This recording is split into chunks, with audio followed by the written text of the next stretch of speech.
A liberdade sem precedentes que a nossa sociedade oferece a seus membros chegou, e com ela também uma impotência sem precedentes. Com essa passagem, o Bauman caracteriza a liberdade na modernidade líquida. E essa liberdade é uma liberdade paradoxal. Por um lado, a modernidade líquida abriu novas possibilidades como a humanidade jamais tinha visto. Mas, por outro lado, a própria lógica da liquidez acabou criando obstáculos para que as pessoas tenham o tempo e o poder para realizarem essa liberdade tão prometida. Isso nos coloca para pensar, afinal, o que é liberdade? O que é que eu vou fazer com essa tal liberdade, se eu tô na solidão pensando em você? E já que a liberdade é tão importante para a modernidade, quais são as transformações históricas pelas quais esse conceito passou? Meu nome é Thaís Lima e esse é o segundo vídeo de uma série aqui do canal dedicada ao livro Modernidade Líquida do sociólogo polonês Zygmunt Bauman. Uns anos atrás eu fiz um vídeo bem introdutório sobre esse livro e para comemorar que ele chegou a 300 mil visualizações, eu tô fazendo agora uma série capítulo a capítulo. Já fiz o vídeo para falar um pouquinho do prefácio, então vai lá dar uma olhadinha nele e lembrar alguns dos conceitos iniciais. E se você quiser saber quando os próximos vídeos vão ser lançados, se inscreve no canal e ativa o sininho. Você sabe, né? Fazer vídeos educacionais e de divulgação científica aqui no YouTube não é fácil. Então, se você quiser apoiar o meu trabalho, dá um like no vídeo, deixa sua manifestação de amor nos comentários e manda para todo mundo que você gosta. Enfim, nesse vídeo aqui eu vou falar para vocês um pouquinho sobre o capítulo 1, Emancipação. O que é a emancipação? Bom, esse é um assunto bem complicado e tem uma história bem longa na filosofia. Mas para introduzir o tema, eu acho que dá pra gente começar dizendo que emancipação é a realização plena da liberdade dentro de uma sociedade. É a libertação das pessoas no sentido de que elas são capazes de pensar e agir por si mesmas, livres de todas aquelas determinações, regras e exigências que vêm de fora. Mas repare que a emancipação, ela tem um componente social, ou seja, ela não é só individual. Afinal, a libertação envolve exigências políticas, sociais e econômicas. Bom, vamos lá, um pouco de história do conceito. No início da modernidade, a liberdade foi pensada contra duas autoridades. Contra a autoridade dos reis, das nobrezas, das cortes e contra a autoridade religiosa. Mas presta atenção, não é contra a religião em si, tá? Que é bem diferente. Ou seja, tinha um pessoal que já estava bem de saco cheio de ter que obedecer e prestar conta para rei e para papa. E especialmente aquela galera lá dos burgos. E essa ideia de liberdade tem algumas vitórias bastante relevantes. Prova disso é que reis acabam com as cabeças cortadas e os negócios vão ser menos atrapalhados por valores religiosos. Mas tem uma coisa que surge e dá uma boa transformada na dominação. E por isso também nas ideias de liberdade. Eu tô falando aqui da administração burocrática moderna. Ela foi pensada para tentar gerenciar tanto o controle social do Estado quanto a racionalização da produção no mercado capitalista. Um dos fundamentos básicos da administração é a padronização. Criar critérios precisos, colocar etiquetas é fundamental. E não só para a organização das mercadorias e dos dados, mas também para comparar e estabelecer relação entre elas. Enfim, desse tipo de sistema de dominação é que combina a burocracia do Estado e as grandes empresas. Com a economia capitalista é que surge o modelo de dominação do panóptico, que eu já falei para vocês no vídeo anterior, lembra? Ou seja, agora temos um novo modelo de dominação. Não é mais a dominação da igreja ou do rei, mas a da padronização do capitalismo e da burocracia do Estado. Se agora tem um novo modelo de dominação, o jeito que a emancipação é pensada também mudou na história. Ela passa a ser pensada como a realização plena do indivíduo contra essas padronizações colocadas pelo capitalismo e pela burocracia do Estado. O modelo do indivíduo livre é aquele que não é só mais uma ovelha no rebanho, nem só mais uma engrenagem do sistema econômico e nem só mais um número dentro de toda a burocracia. É aquele capaz de agir por si mesmo, sem estar preso às autoridades políticas, morais ou econômicas, e que é capaz de produzir as regras que ele mesmo segue. Só que a modernidade sólida falhou miseravelmente em realizar esse modelo de liberdade. Mas Mas e a modernidade líquida? Para entendermos o ponto do Bauman aqui, eu acho que vale a pena falar de duas expressões que ele usa no texto: a liberdade negativa e a liberdade positiva. São duas expressões conhecidas no vocabulário filosófico do século XX e que ficaram famosas por conta do filósofo Isaiah Berlin.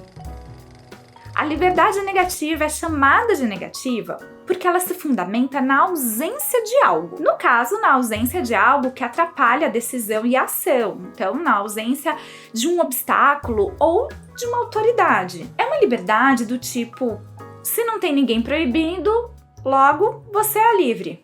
Para o Bauman, esse lado da liberdade vem bem a calhar com a economia do neoliberalismo. Afinal, esse lado negativo da liberdade se concentra em retirar obstáculos para um fluxo desregulado, livre e desimpedido, que são propícios ao mercado. E de fato, não tem ninguém te impedindo a jogar esse jogo que o mercado coloca. Aliás, muito pelo contrário, nós somos o tempo todo estimulados a participar desse jogo com mais e mais vontade e vigor. Mas é isso que é a liberdade? Não, né?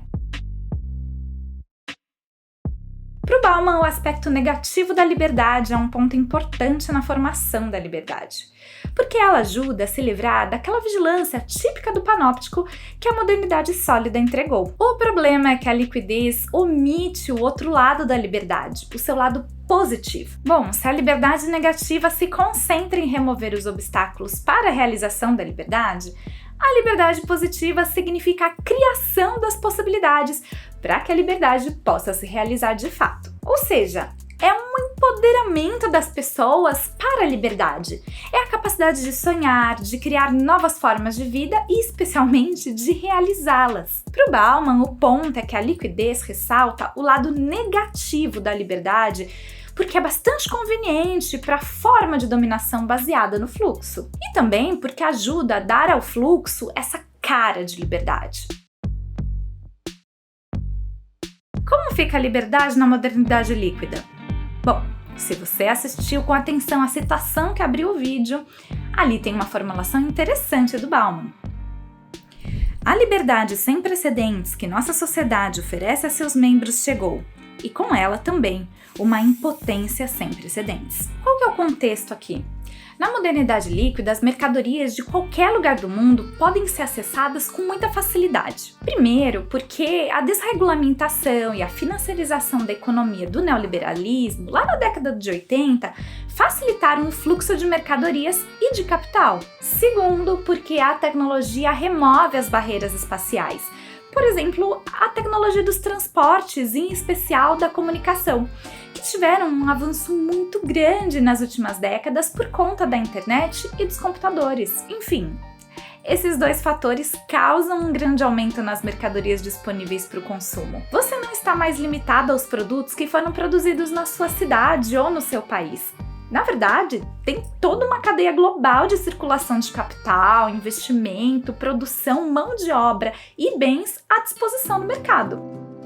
Por exemplo, hoje você pode comprar um celular desenhado nos Estados Unidos, produzido na China, com matéria-prima da Bolívia ou do Zimbábue, usando um aplicativo sentado no sofá da sua casa.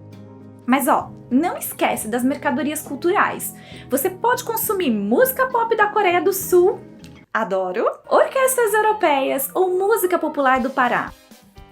Dá para consumir animes, cinema francês ou novelas turcas sem grandes dificuldades. O acesso é super fácil, é só dar uma googada. E como parece que temos à disposição uma quantidade gigantesca de mercadorias, até mesmo de mercadorias que a gente nem sabe que existe, como parece que tá tudo na mão, sem barreiras ou impedimentos, parece que você é mais livre, mas só parece. Para o Bauman, a sensação de liberdade, e repare, só a sensação dela, pode ser estimada, pode ser medida. E para isso ele sugere olhar a relação entre o desejo e a ação. Vamos ver isso aqui nessa passagem. Sentir-se livre das limitações, livre para agir conforme os desejos, significa atingir o equilíbrio entre os desejos, a imaginação e a capacidade de agir. Então presta atenção, essa sensação de liberdade vem desse equilíbrio.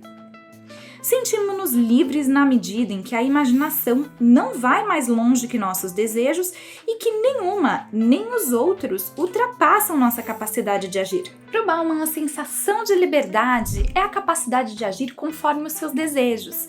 É quando a imaginação e a capacidade de agir de acordo com ela estão em equilíbrio. Se a minha imaginação cria muitas formas de levar a minha vida e pensa várias formas de solidariedade na sociedade, mas a sociedade em que eu vivo impede que eu realize tudo isso, simplesmente não tem como eu me sentir livre. Essa parte é bem importante, então anota aí. Equilíbrio entre desejo e ação dá a sensação de liberdade.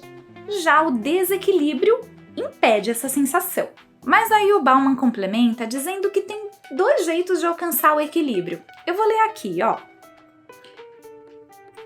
Ou reduzindo os desejos ou a imaginação, ou ampliando a nossa capacidade de ação. Então, uma das possibilidades é ampliar a capacidade de ação, de empoderar as pessoas para realizar tudo aquilo que elas conseguem imaginar. É ampliar a capacidade de inventar e reinventar a sociedade numa discussão que reflita não só a individualidade, mas as condições sociais para que a individualidade de cada um possa se desenvolver. É, no fundo, a realização da liberdade positiva. É uma sensação de liberdade que acompanha práticas de liberdade. Mas a lógica da modernidade líquida segue a segunda possibilidade, a de gerar a sensação de liberdade reduzindo os desejos e a imaginação, torná-los pasteurizados e avessos a transformações. Quando Bauman diz que as pessoas na modernidade líquida são impotentes, ele quer dizer que a imaginação, que os desejos dos indivíduos foram domesticados. A imaginação acaba reduzida no sentido em que ela é limitada para responder aos estímulos da sociedade de consumo.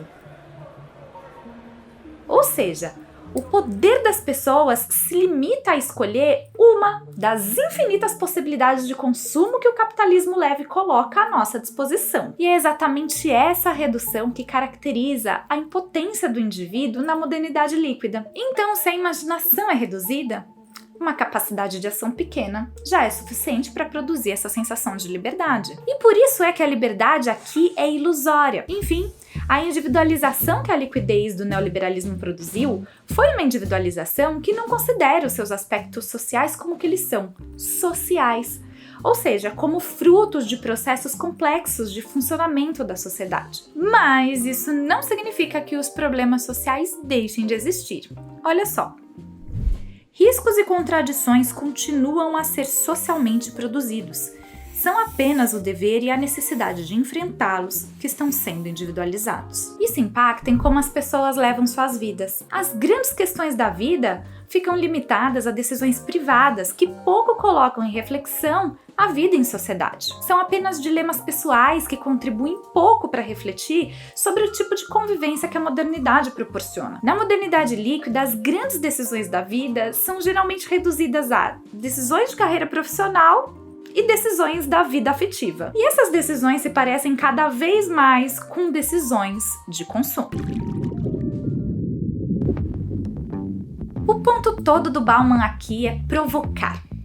É mostrar que a emancipação não seja pensada do mesmo jeito que ela era pensada na modernidade sólida. Ou seja, as pessoas que estão dirigindo a crítica como se a gente ainda estivesse no modelo do panóptico estão um pouquinho atrasadas. Olha só. E não há mais o grande irmão à espreita. Sua tarefa agora é observar as fileiras crescentes de grandes irmãos e grandes irmãs e observá-las atenta e avidamente, na esperança de encontrar algo de útil para você mesmo. A distopia do nosso tempo não é a de um grande aparato que vigia e domina todo mundo, como a do grande irmão lá do George Orwell, mas de vários aparatozinhos individuais que ficam pulverizados em rede. Na verdade, o Bauman diz que a crítica da modernidade líquida tem que ser dirigida para o fluxo e para os agentes do fluxo. E por isso a distopia do nosso tempo é outra. E como superar esse modelo de dominação da modernidade líquida? O Bauman não oferece respostas definitivas. Eu sei que vocês devem estar um pouco desapontados com isso, mas vamos falar sério, né? Nem tinha como ele fazer isso pra gente. A ideia dele aqui é tentar dar elementos para refletir a mudança e de apontar o lugar certo para a crítica. Ou seja, Não dá mais para pensar numa crítica que tenha como ponto central o modelo do panóptico, de muros, burocracias, de vigilância. Porque se o modelo da sociedade mudou, passou da solidez para a liquidez, o padrão da crítica também tem que mudar. Claro, a crítica a todos esses pontos da modernidade sólida têm de ser considerados. Afinal, as estruturas da dominação sólida, panóptica, não desapareceram de uma hora para outra. E, de certa forma, elas ainda convivem com as líquidas. Mas acontece que a crítica ao panóptico não pode ser a essência da crítica na modernidade líquida, porque isso não atinge o cerne da dominação, que é o fluxo, aquele fluxo incessante e desregulado do capitalismo leve. Mas para não dizer que o Bauman não falava nada sobre como alcançar a emancipação, ele pelo menos deixou algumas dicas pra gente. Olha só, a verdadeira libertação requer hoje mais e não menos da esfera pública e do poder público. Agora é a esfera pública que precisa desesperadamente de defesa contra o invasor privado, ainda que, paradoxalmente, não para reduzir, mas para viabilizar a liberdade individual. Na modernidade sólida, o medo era que o público invadisse e dominasse o privado. Era, por exemplo, como a literatura distópica de 1984 e de Admirável Mundo Novo retratavam. Mas a realidade da modernidade líquida é que o privado invade e coloniza o público. O individualismo que dissolve uma ideia de bem comum e liquefaz os laços sociais de uma solidariedade. Então, para recuperar essas promessas da modernidade, o sentido da crítica aqui tem que mudar. E pode ajudar a recuperar a liberdade positiva, por exemplo. E para tentar isso, a gente precisa da ideia moderna de público. Foi essa ideia que deu base para as instituições modernas, que tentaram dar forma para o lado positivo da liberdade. Como, por exemplo, a ideia da verdadeira democracia. Isso pode ser uma ferramenta importante para combater a privatização do público, que é típica da modernidade líquida. É importante dizer que, quando critica a liquidez, o Bauman não está sugerindo aqui um retorno para aquela etapa sólida da modernidade. Primeiro, porque isso é simplesmente impossível. E segundo, porque essa nostalgia da solidez do passado só pode tentar ser realizada à força por medidas autoritárias e que sufocam ainda mais a liberdade. São apenas medidas individuais para criar uma solidez fake que se torna mais uma mercadoria para o capitalismo leve. É o que ele vai chamar mais tarde de retrotopia. E isso só recupera o que há de pior da solidez. É isso, gente! Vocês gostaram? Eu acho que esse pode ser, talvez, o tema mais difícil desse livro, mas eu espero que tenha dado para entender. E espero que ajude você na sua leitura. Não esquece, nenhum vídeo aqui pode substituir a sua leitura. E a gente está aqui para te incentivar a dar esse primeiro passo. Obrigada por ver o vídeo até o final. Te vejo no próximo capítulo. E não esquece, deixa sua manifestação de amor. Um beijo. Tchau. Eu andei errado, eu pisei na bola. Troquei quem mais amava por uma ilusão. Mas a gente aprende, a vida é uma